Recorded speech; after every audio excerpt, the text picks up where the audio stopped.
소크라테스 대화법. 뇌에게 물어보라. 나는 철인 소크라테스가 뇌관에서 답을 듣고 진리를 깨친 사람이라고 생각한다. 그는 너 자신을 알라라는 명언을 남겼는데 현대에 살았다면 분명히 이렇게 말했을 것이다. 사람들이여, 당신의 뇌를 알라. 내 이야기를 좀 해보려고 한다. 나는 아주 어릴 때부터 삶에 대한 의문이 많았다. 부모님은 내가 말을 배울 때부터 툭 하면 나는 왜 이곳에 있어요? 여기서 뭐 하는 거예요? 라는 질문을 던졌다고 한다. 나도 그러한 질문을 했던 것이 어렴풋이 기억난다. 대부분의 아이들은 어느 순간부터 이런 질문을 그치고 세상에 적응하여 또래와 어울리는 것에 열중하게 된다. 하지만 난 고집스럽게 이 질문에 매달렸다. 그런데 그 답은 아무리 오래 매달려도 찾을 수가 없었다. 본질적인 문제가 풀리지 않으니 그 외에 다른 것들은 시들하고 의미가 없었다.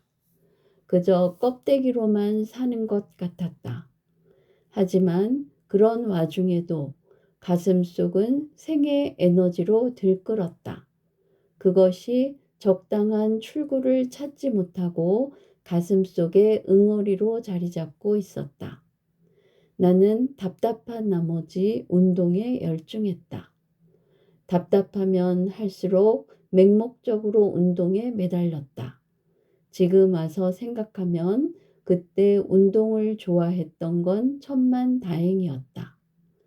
당시 부모님은 나의 마음을 잡아서 공부를 하게 만들려고 갖은 애를 쓰셨다. 요즘 같으면 주의력 결핍, 과잉 행동 장애라는 진단을 받았을 텐데 그때는 그런 병명도 없을 때여서 나는 그저 산만한 아이로 여겨졌다. 책상 앞에 앉으면 단 3분도 집중을 못했으니 부모님의 마음고생이 오죽했겠는가. 생각다 못한 부모님은 내가 고등학생일 때 일부러 성적이 좋고 품행도 단정한 친구와 하숙을 하게 만들었다. 물론 그 친구의 영향을 받아 공부를 하게 만들려는 심산이었을 것이다. 내 룸메이트가 된 그 친구는 정말 모범생이었다. 그는 공부밖에 몰랐다. 그러나 부모님의 의도와는 달리 나는 그 친구의 영향을 전혀 받지 않았다. 영향을 받은 것은 오히려 그 친구였다. 사실 어떤 사람이건 내 주변에 며칠만 있으면 염세주의자가 되고 말았는데 그 친구도 예외가 아니었던 것이다. 그 친구는 학교에서 돌아와도 책상 앞에 달라붙어 떨어질 줄을 몰랐다.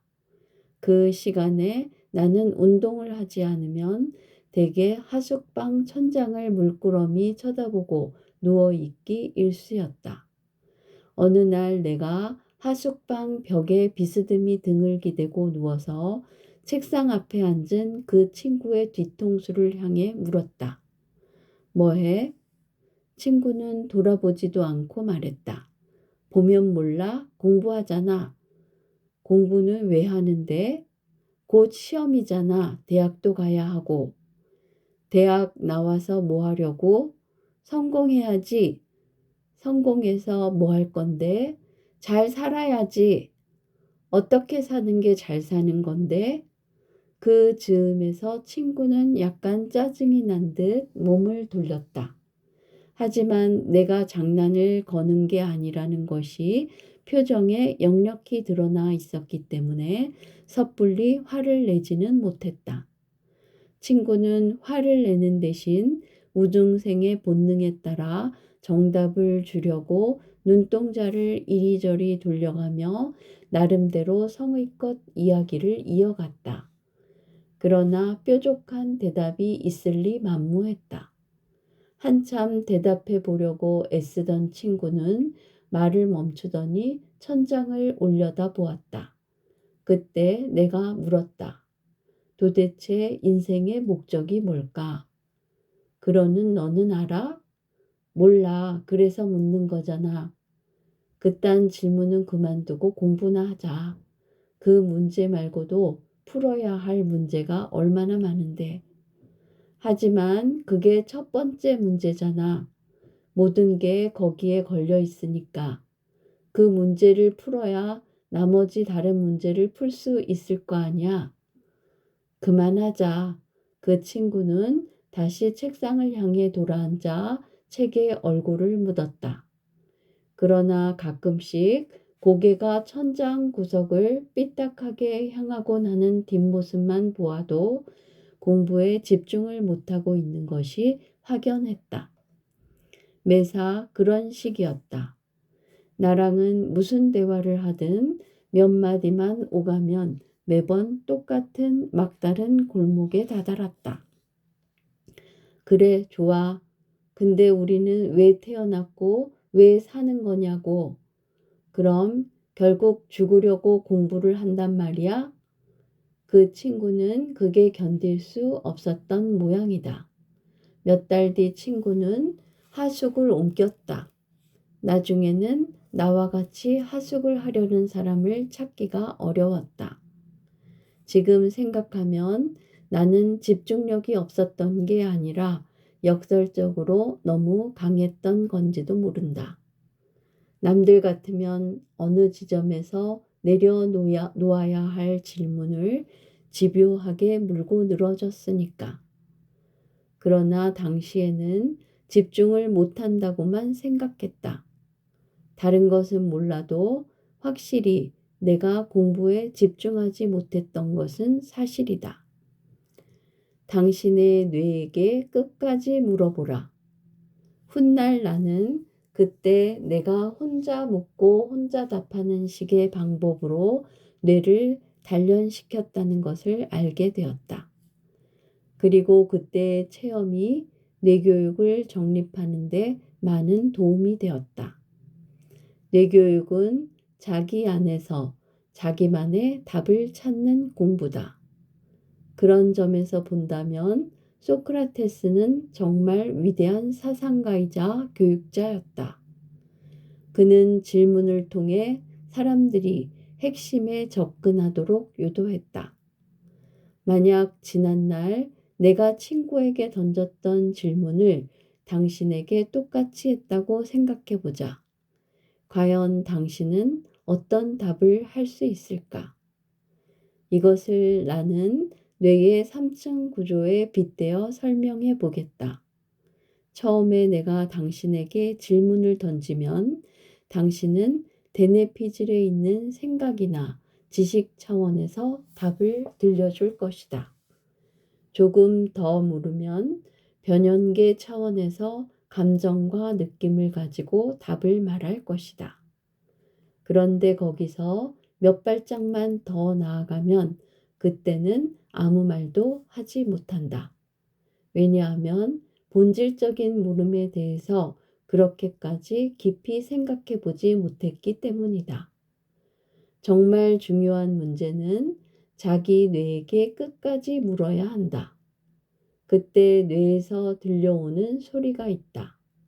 그 답은 외부에서 들려오는 게 아니라 자기 내부에서 솟아나온다.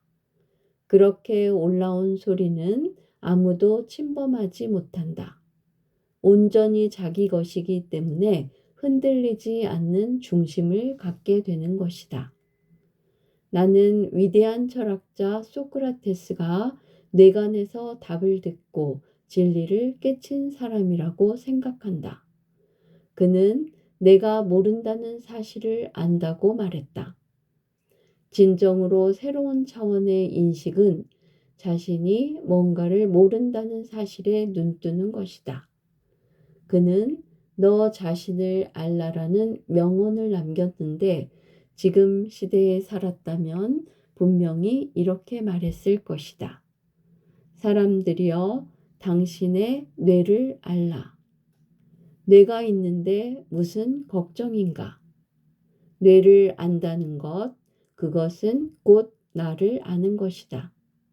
하루를 정리하거나 새로운 하루를 시작할 때 혹은 힘든 일에 부딪히거나 휴식이 필요할 때 언제든지 당신의 뇌로 돌아가 뇌와 대화하라.